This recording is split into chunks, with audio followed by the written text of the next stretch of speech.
if your child comes back from school in many parts of this country and you ask them what they know about Thomas Jefferson, they'll tell you that he was a slave owner. And then if you ask, do you know anything else? Well, it's the same. Our collective memory of the past is lacking at the moment, and that is one of the things that worries me, because political leadership is not something you can do on its own. You need a well-navigated population as well, who value the things that are good about your country, who know the preference of the system of government and society that you have over the alternatives. I think that is as relevant today as it was in the time when this country was in the Cold War. What if the fate of the Middle East hangs by a thread?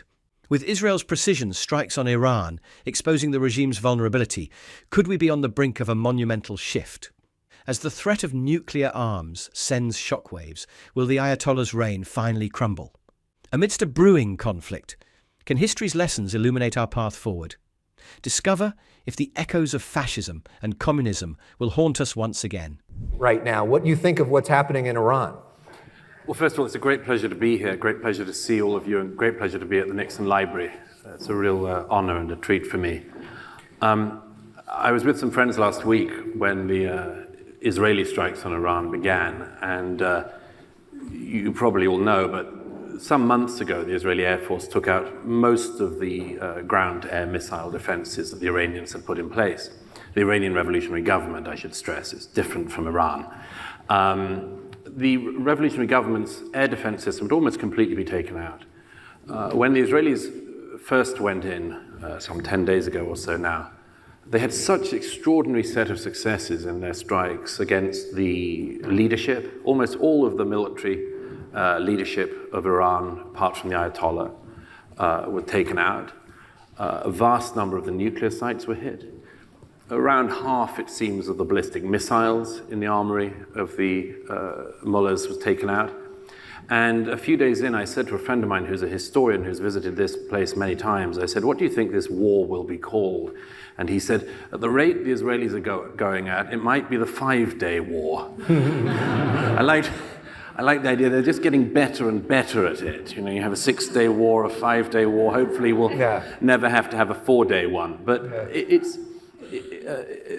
was startling to me that for many reasons, but one of them then, of course, was that President Trump fulfilled his promise to the American electorate, which many American presidents have said, but he followed up on, which was that under no circumstances could the world's most dangerous regime have ownership of the world's most dangerous weapons. And but I would just add that there's one part of that quite often people outside of the region don't understand, which is it's not just that the revolutionary government in Iran would have control of the world's most dangerous weaponry. It's the fact that if they did, we would see the kind of nuclear proliferation which we have feared since 1945. Israel's precision strikes on Iran expose the regime's weakness, decimating its military leadership and nuclear facilities. With such prowess, could we witness a 5-day war? Trump upheld his promise to thwart this rogue state from wielding the most dangerous weapons. If Iran secured nukes, it would ignite a global arms race. Isn't it chilling that the world's most volatile regime could unleash catastrophe? The world's most dangerous region would have control of the world's most dangerous weapons. Everybody in the region, the Saudis, the Bahrainis, everybody would either create their own nuclear capabilities or would be effectively buying nukes off the shelf, which sadly you could do in such a situation.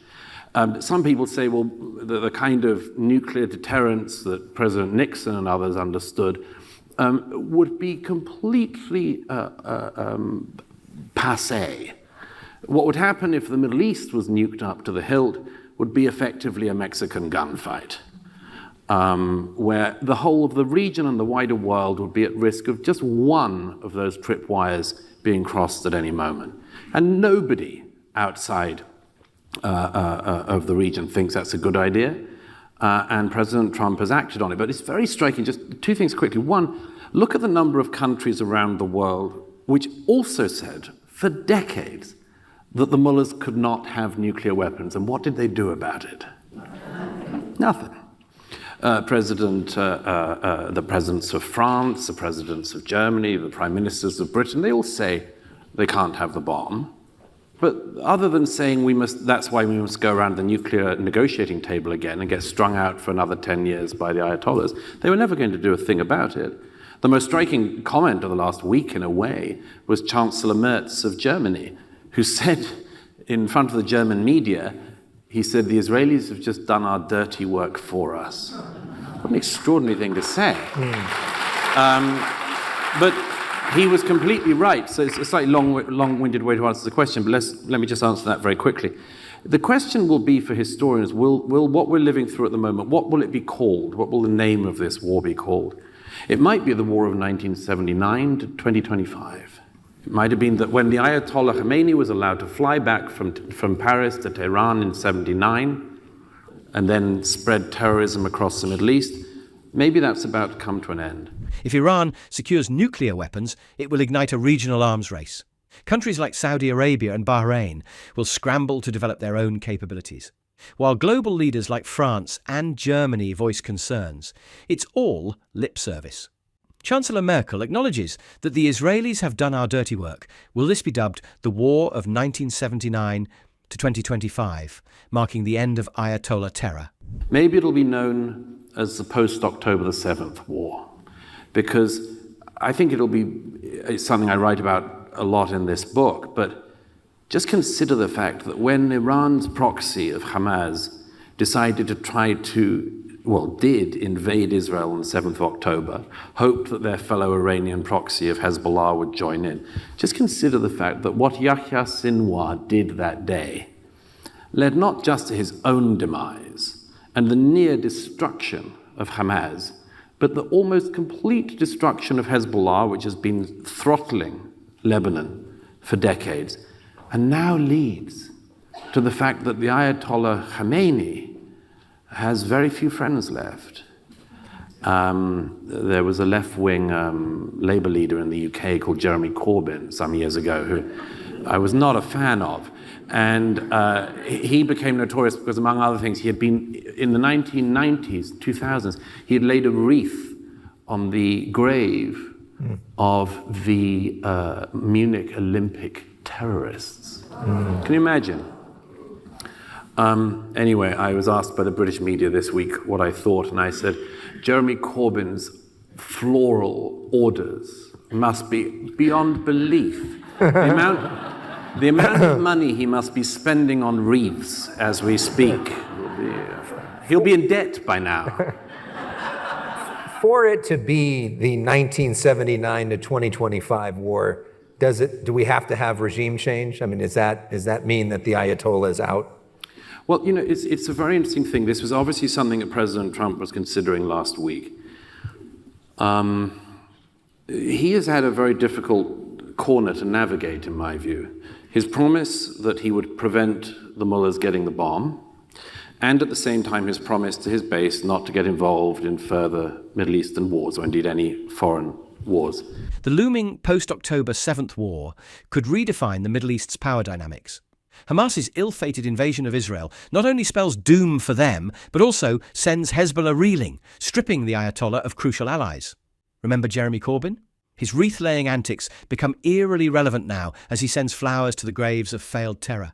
With Trump weighing regime change, will the Ayatollah finally bite the dust? This is not an impossible by any means juncture, but it's a difficult one.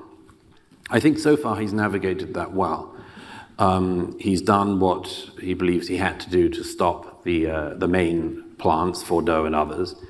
But he's been very careful not to get into the regime change discussion. I happen to think that that's wise for many reasons.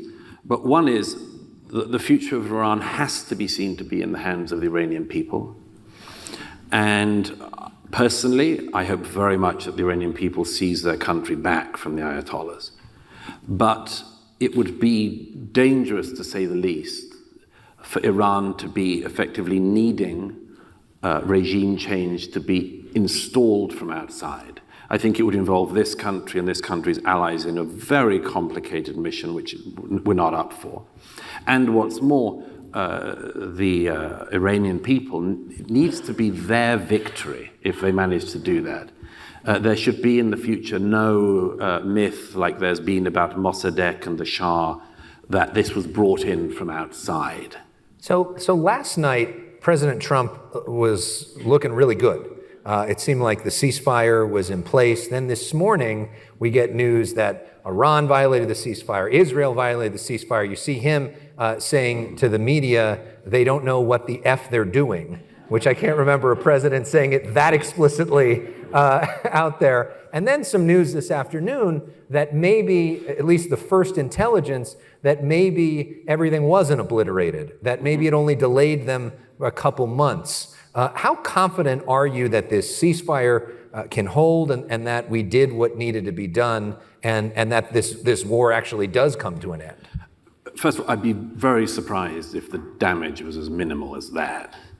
I don't want to sound like I'm imitating Trump, but he dropped a lot of bombs. Regime change in Iran isn't impossible, but it's a treacherous path. Trump's cautious approach seeks to empower the Iranian people to reclaim their nation from the Ayatollahs. Unlike the past, any change must come from within, or else we risk repeating history, not to mention getting our hands dirty in a quagmire we're ill-equipped for. With ceasefire violations emerging, can peace ever truly grip this blood-soaked region? A lot of bombs. Big bombs, too. Big bombs. Big. Maybe the biggest. Maybe the biggest bombs than you've ever seen before. You know? Yeah. No, I mean, the munitions he dropped on Fordo and elsewhere, I mean, it did not leave much left. There are questions about the removal of fissile materials from some of these sites, but I'd be surprised if it had merely been set back a couple of months. By the way, one of the very interesting things about the squirrely times we're in, maybe we always are in squirrely times, but one of the strangest things about it is that exactly the same people from the left and the right, from all over, who a matter of days ago were claiming that Iran was not seeking a nuclear bomb, are now saying they're mere weeks away from creating it again. I mean, so you've got to get your story right somewhere in that. But do you trust that Iran and Israel now are incentivized to actually stick to this ceasefire? Well, as I understand it, what happened was that Iran sent another ballistic missile at Israel, and the Israelis were ready to respond. So if somebody shoots you and you say, sorry, but we've got a ceasefire. But I understand the president's desire to say, look, I've intervened, I've done what I needed to do, now stop.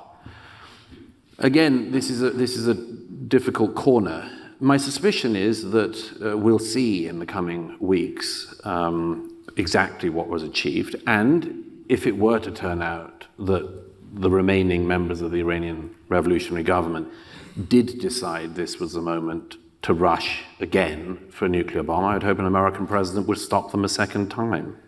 What's the nature of your relationship like with President Trump? Trump unleashed a torrent of massive bombs, obliterating Iranian facilities like Fordo, leaving barely any trace behind.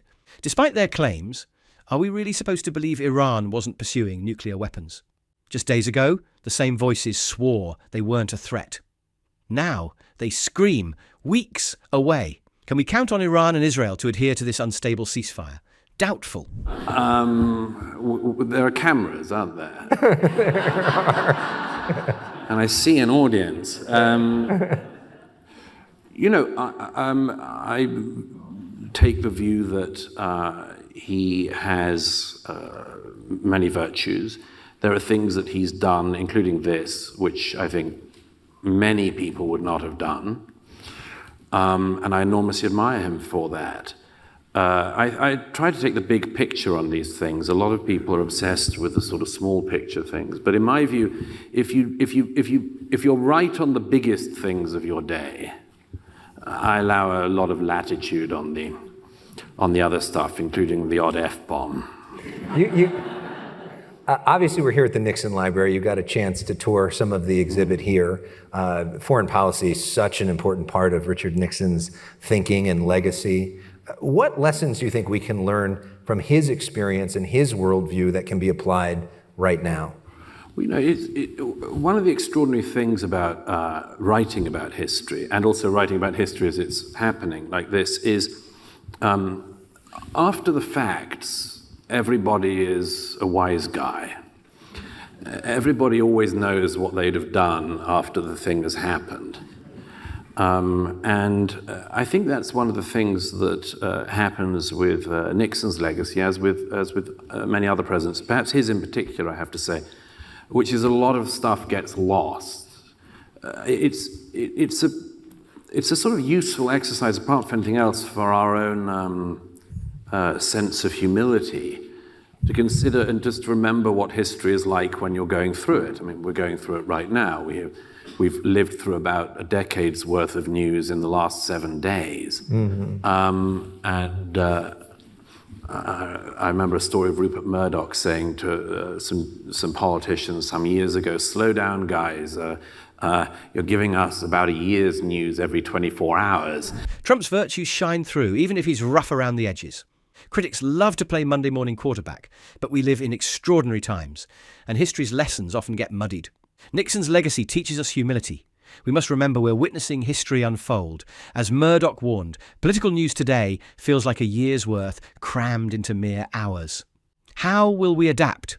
And this is one of those times, perhaps it always is like that to some extent, but I'm very fond of a quote from the late Czech writer Milan Kundera, who said in the 1990s in a book of his called Testaments Betrayed, he said, the interesting thing about mankind, he said, is that we go through life in a fog, and we stumble along a path, and we try to navigate and make the path as we go. He says, the interesting thing is that when we look back, we see the man and we see the path, but we don't see the fog.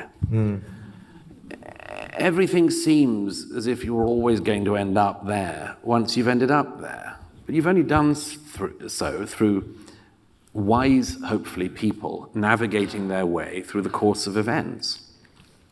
To my mind, one of the singular things about real political leadership is to have a clear and determined policy, and to see it through whatever the day-to-day problems that emerge. President Nixon certainly saw that in his foreign policy and other policies. But it just all looks so inevitable in the rearview mirror, but it isn't. I mean, in President Nixon's time, I mean, now every high school student can think that, for instance, communism wasn't going to spread. I mean, it wasn't like that half a century ago, and it might not have come out this way. Just on that major issue of the time. I mean, one of my great concerns is historical education, and somebody said recently that I wrote a couple of books back about the dire state of education in the West, and somebody pointed out, if your child comes back from school in many parts of this country, and you ask them what they know about Thomas Jefferson, they'll tell you that he was a slave owner. And then if you ask, do you know anything else? Well. Milan Kundera brilliantly observes that we navigate life in a fog, only seeing clarity in hindsight. True political leadership requires a clear vision, like Nixon's determined foreign policy. Today's students, however, face a dire educational crisis. They learn only about Thomas Jefferson's slavery instead of his full legacy. What will it take to revive our historical awareness? Can we afford to ignore the lessons of the past? It's the same. Our collective memory of the past is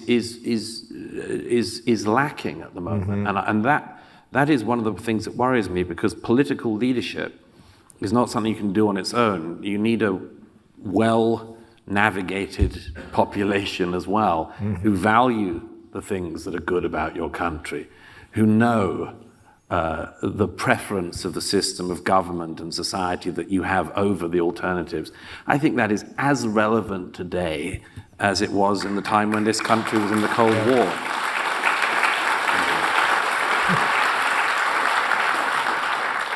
And one newsy question, because I just think it's interesting. You say communism is not spreading, but there may be socialism spreading in New York City. I just heard this news. That the next mayor of New York is Zohran Mamdani, who is most likely. It's not definite, but that's what all the indications are tonight. What does that say about the city that you live in, the largest city in the country, the state of the Democratic Party? It's heartbreaking. I love New York. It's one of the great cities of the world. I moved there 5 years ago, and this news that we got a few minutes ago, if it is confirmed, I don't know, maybe I'll move to California. Got plenty of room here. But I'll tell you. Gavin Newsom welcomes you with open arms. I'm not sure. He might not count me a win. But if I may make a serious point about this,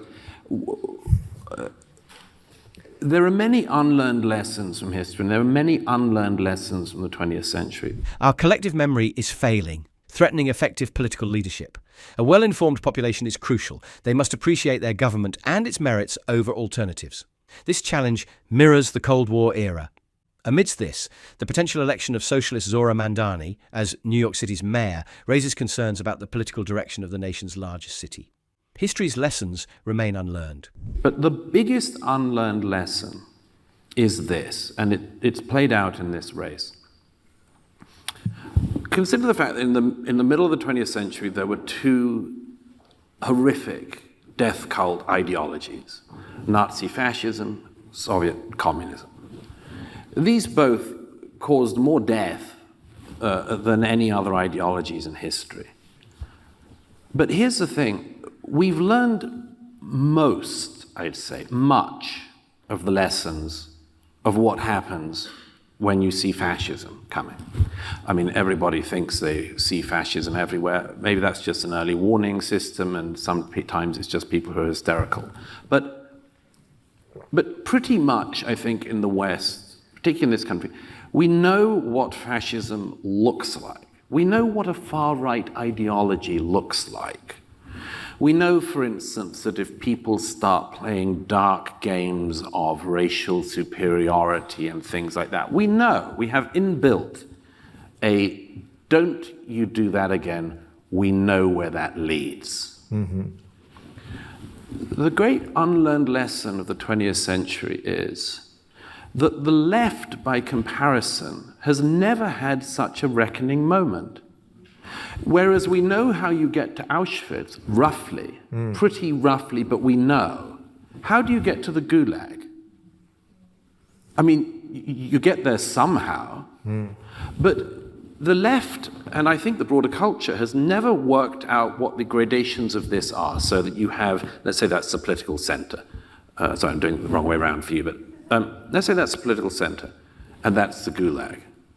You go socialism, communitarianism of some kind, collectivism.